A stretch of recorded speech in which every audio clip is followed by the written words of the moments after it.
On dit que les affaires sont comme un jeu d'échecs.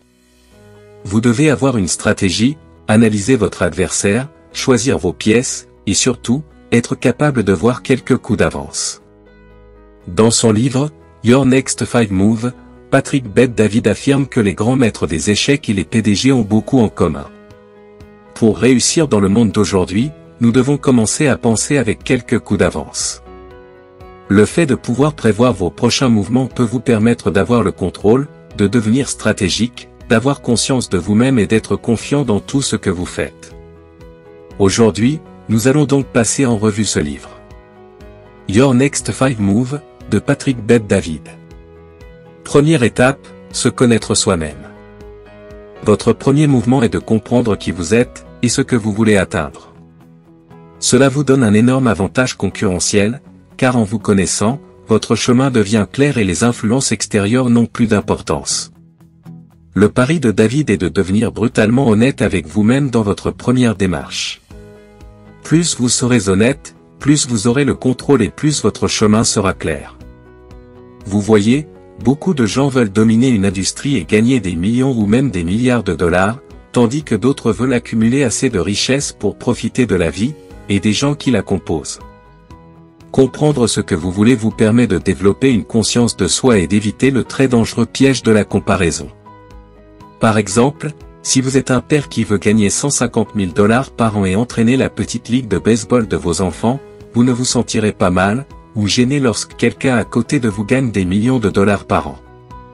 En sachant ce que vous voulez, vous restez confiant, quelles que soient les distractions extérieures. David dit qu'il est très important de garder un œil sur l'envie.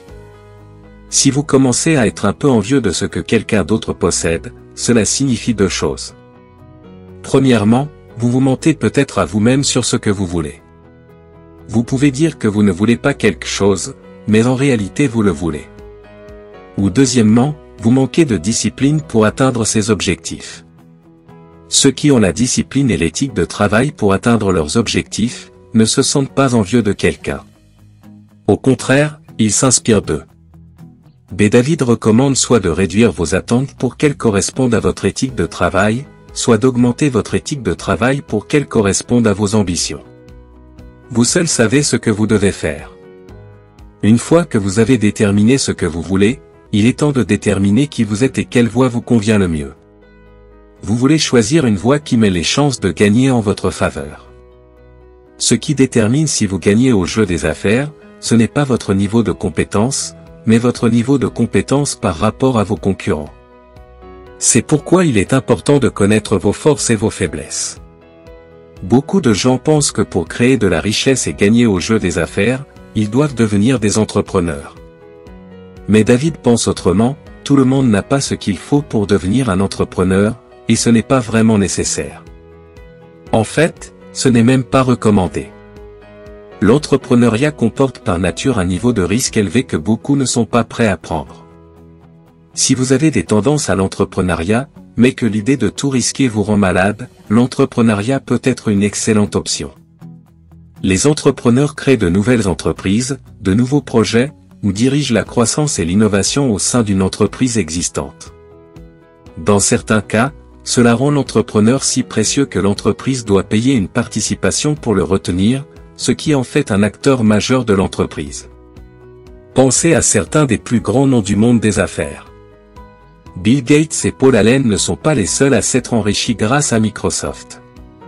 Jeff Bezos n'a pas été le seul à créer de la richesse avec Amazon.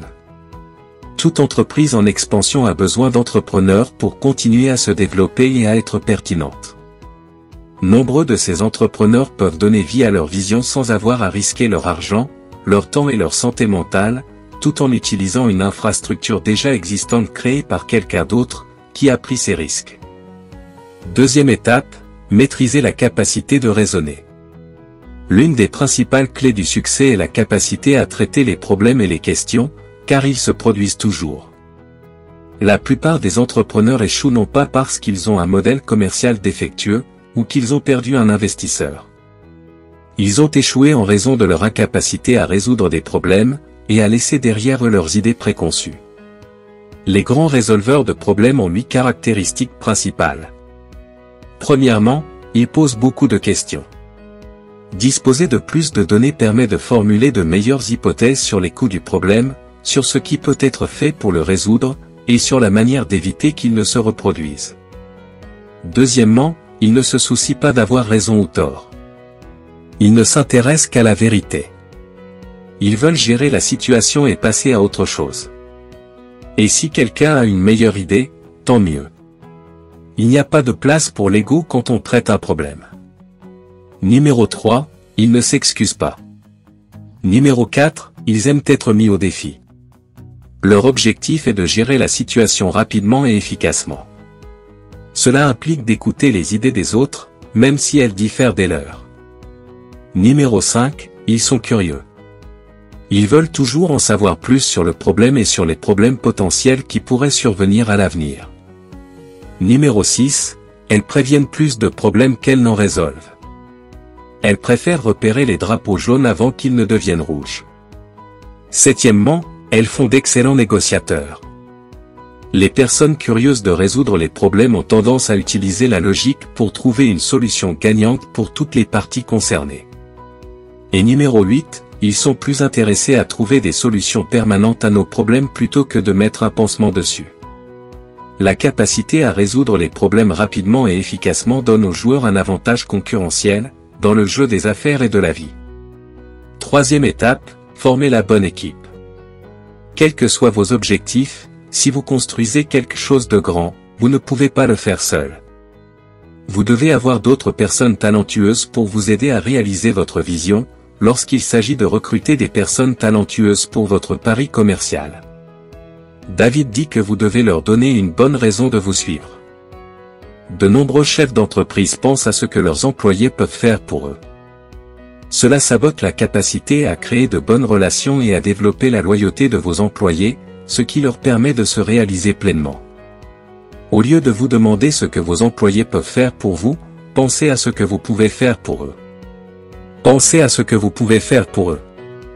Comment améliorez-vous la vie de vos employés ? Il n'y a pas de meilleure indication de votre propre succès que lorsque les personnes qui vous entourent gagnent grâce à leur association avec vous. Quatrième étape, maîtrisez cette stratégie d'envergure. En tant que chef d'entreprise, vous avez quelques responsabilités à assumer pour que l'entreprise ou votre projet continue de fonctionner et de croître. David divise ses responsabilités en deux catégories principales, la croissance linéaire et la croissance exponentielle. Les responsabilités de la catégorie de la croissance linéaire sont liées au fonctionnement de l'entreprise, mais sont également fondamentales pour une croissance explosive. Celles de la catégorie de la croissance exponentielle sont les systèmes qui permettent à l'entreprise d'exploser en termes de revenus et d'exposition, afin de créer une croissance massive. Il y a quelques éléments qui doivent être en place. Premièrement, un système d'exploitation. Vous voulez vous assurer que vos opérations quotidiennes sont efficaces et efficientes. De nombreuses entreprises échouent pour la simple raison qu'elles se développent trop rapidement et que leurs opérations quotidiennes sont inefficaces pour faire face à une entreprise en pleine croissance. Deuxièmement, le développement commercial et les ventes. Cela signifie établir de bonnes relations avec votre secteur d'activité, comme les vendeurs, les fournisseurs, les avocats et les personnes qui rendent votre entreprise possible. Une fois que ces relations sont en place et fonctionnent efficacement, il est temps de créer une croissance explosive. La campagne innovante numéro 1. Il s'agit de votre processus de marketing et de vente. Comment pouvez-vous atteindre le plus grand nombre possible de personnes susceptibles d'acheter votre produit ? Une campagne efficace peut faire croître votre entreprise de manière exponentielle. Domino's Pizza en est un bon exemple. Il a créé une croissance exponentielle en promouvant sa campagne « Obtenez votre pizza en 30 minutes ou c'est gratuit ». Ou encore, en 2005, lorsqu'Amazon a lancé Amazon Prime pour $79 par an, vous pouviez bénéficier d'une livraison gratuite en 2 jours, pour toute commande, ce qui était à l'époque incroyablement innovant. Aujourd'hui encore, la plupart des entreprises ne peuvent pas égaler la vitesse de livraison de Prime. En plus de cela, ils ont ajouté des livraisons gratuites de musique, et des films gratuits avec le mois. Il s'agit d'une campagne innovante et de 2 développements de leadership. Afin de créer une croissance exponentielle, vous devez, en tant que leader, trouver et développer d'autres leaders pour gérer efficacement les parties en croissance de votre entreprise. Cela vous permettra de faire croître votre entreprise de manière exponentielle lorsque vous aurez de grands leaders, qui ne se contenteront pas de gérer ces parties de votre entreprise, mais qui pourront également former et développer d'autres leaders, pour qu'ils deviennent eux-mêmes de grands leaders. 5e étape, maîtriser les jeux de pouvoir. Dès que vous commencez à faire de grandes choses et à vous battre à un haut niveau, vos concurrents font tout leur possible pour vous faire tomber. Selon Patrick, dans la société actuelle, les médias sociaux sont un outil formidable pour prendre le contrôle de votre récit, et créer à la fois une défense contre les concurrents qui pourraient vouloir ruiner votre réputation, et un système de croissance pour vous faire reconnaître, vous ou votre marque, et partager vos valeurs et celles de votre entreprise avec le monde entier. La peur d'être jugé, comme le dit David, est l'un des principaux facteurs qui freinent les gens.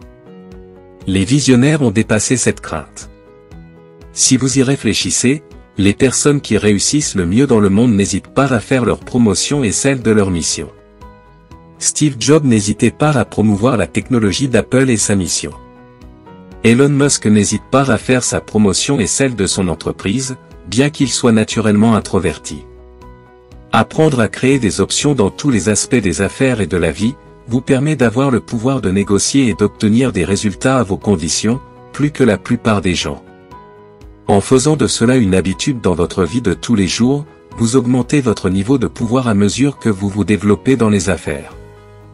À mon avis, ce livre est destiné aux personnes qui veulent diriger des organisations en tant qu'entrepreneur ou chef d'entreprise. Maintenant, Patrick Bet-David a créé un succès massif dans son propre droit et à mon avis, est quelqu'un avec beaucoup d'expérience dans le développement des affaires. Le livre vaut donc la peine d'être lu. Comme toujours, merci d'avoir regardé, et je vous verrai dans une prochaine vidéo.